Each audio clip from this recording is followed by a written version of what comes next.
inferiority feelings, not liking yourself, and any of those other admonitions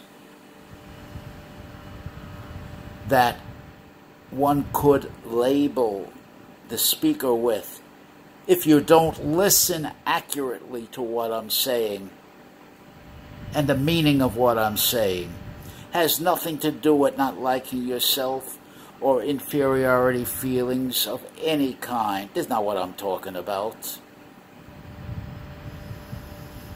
I'm talking about having a presence out there. I'm talking about the complications involved in having a credible, effective, powerful presence in a public way. This is what it's all about.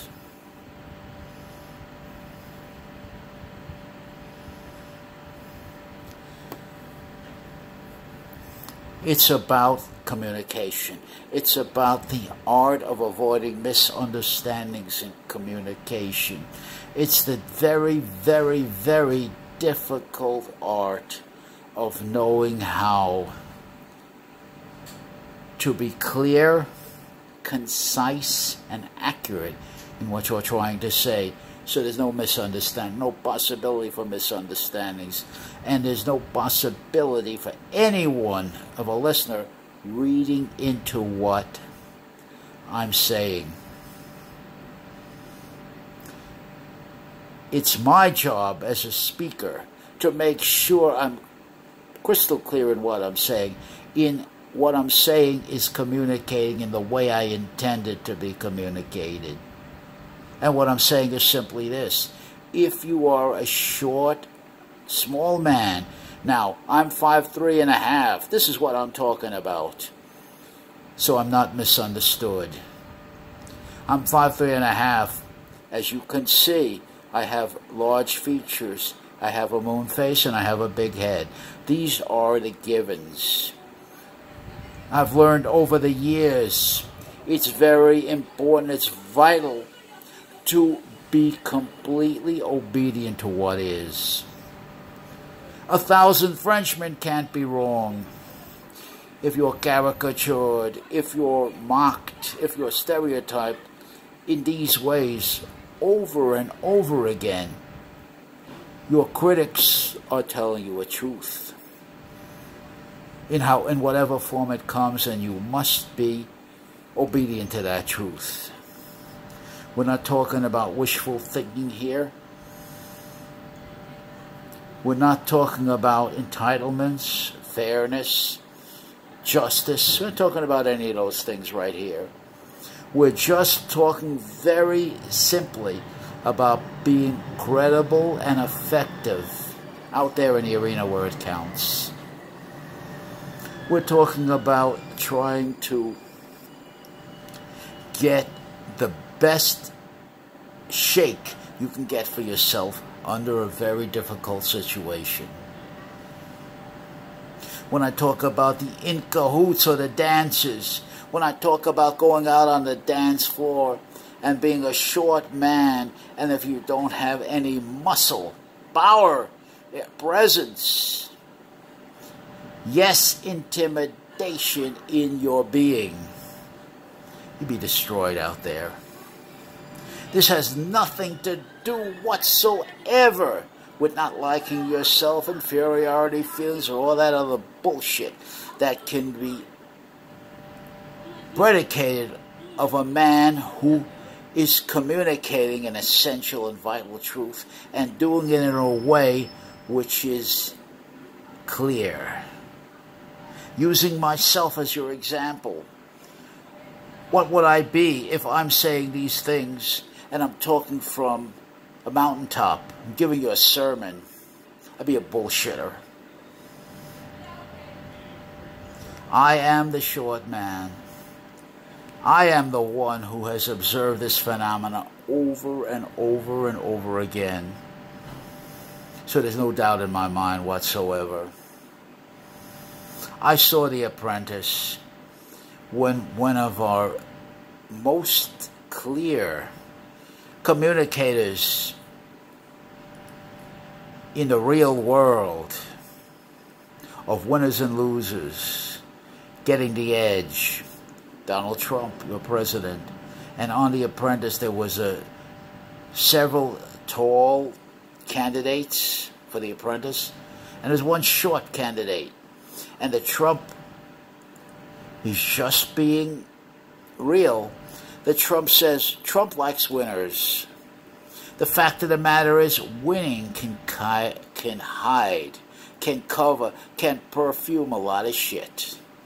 Almost cover it up completely. Trump understands that. The artful use of hyperbole, excuse-making, taking everything to absurdity, knowing how to lie creatively and stay on the right side of the law doing it, to confuse, to distract. That's the chameleon.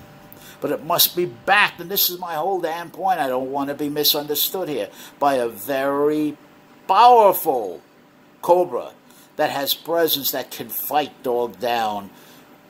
I don't accept any excuse that you're short, that you have inferiority feelings, that you're an ectomorph. There has to be a way, and only the short man, in this case, that's who I'm talking about. I'm talking to my brother out there. I'm talking to my own. Can do it under his own recognizance or it doesn't get done. If you don't do it, nobody will take you seriously. And wherever you go, you're going to find that you're put in pillory. You're going to find that you're completely, entirely misunderstood in your communication. You're going to find that you will be not paid attention to, not listened to in the correct way,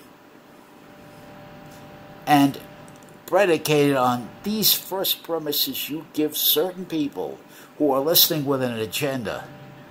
First premises, they're apt to draw conclusions.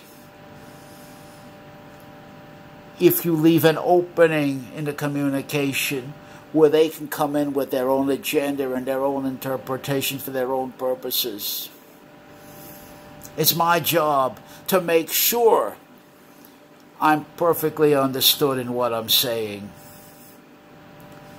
It's the art of communication. It's as serious as that.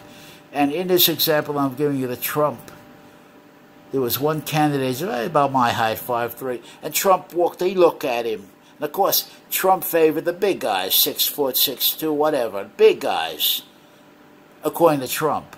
Now, to Trump, tall equals big. To me, as an ex-bodybuilder, I have an entirely different conception of that than Trump. But the world sees it Trump's way. This is a pandemic, worldwide problem. Short equals small, equals weak, equals impotent.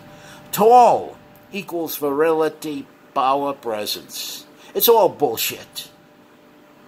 And of course it's bullshit, but that's how the world works as far as I see it. If anybody thinks differently, let them challenge me. I stand corrected, but I don't think I'll have to worry about any comers on this. And Trump shook his hand. He said, look here, he looked at him and said, I didn't know, I never knew you were so short. Come here, shake my hand. And Trump grabbed his hand, in the official Trump handshake, where he grabs you and then pulls you in, takes you off balance. Well, what? I mean, of course, the smaller man almost fell on his face. And that's Trump's purpose. This is how you get the edge on the short man. The big man gets the edge on the short man. Maybe he'll put his arm around the shorty in a protective way. But he's showing the shorty, he's telling the shorty subliminally, I can kick your fucking ass. I'll stomp on you. Don't get in my way, short man. You better be deferent, short man. I'll stomp on you. I'll put you in my pocket and walk away with you. And if there are women that observe this, you can imagine what goes on here. Now, I'm speaking some truth here. And I'm trying to be as clear and concise and practical as possible, giving examples. And there's a reason for giving those examples, because I'm trying to illustrate a point, a very important point. Never talked about, always brushed under the table, because we want to talk in shorthand. We want to talk monosyllabically. We can't listen actively. And we're interested in monologues, not dialogues. Funny thing, we have our cell phones that can do wonderful things. That doesn't have to be communication misunderstandings. If you take the time, paraphrase, clarify, make sure you understand what the man or the woman is saying before you draw your conclusions, you make your judgments. Before you ask,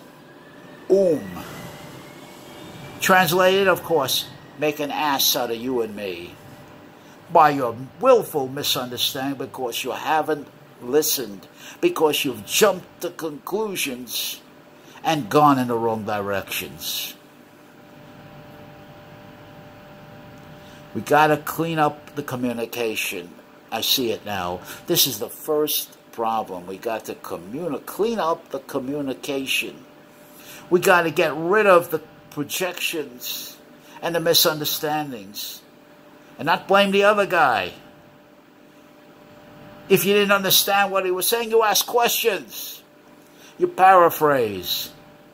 If you assume you know what he's communicating and draw damaging conclusions about the communicator, that's your problem, not his.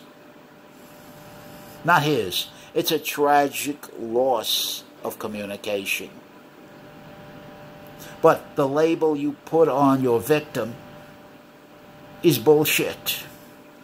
It's a label you should put on yourself.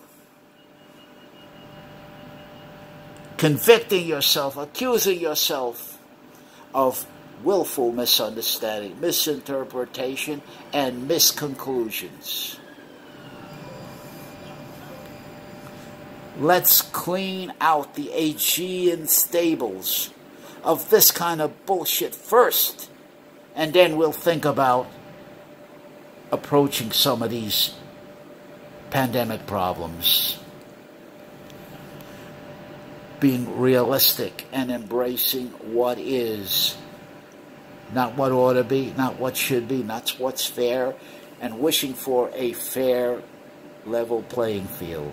It doesn't exist, or entitlements. Now, if anything that I'm saying demonstrates that I don't like myself, or I have an inferiority complex, you know what I say to that? Bullshit. You haven't listened to what I'm saying. And it's your problem, not mine.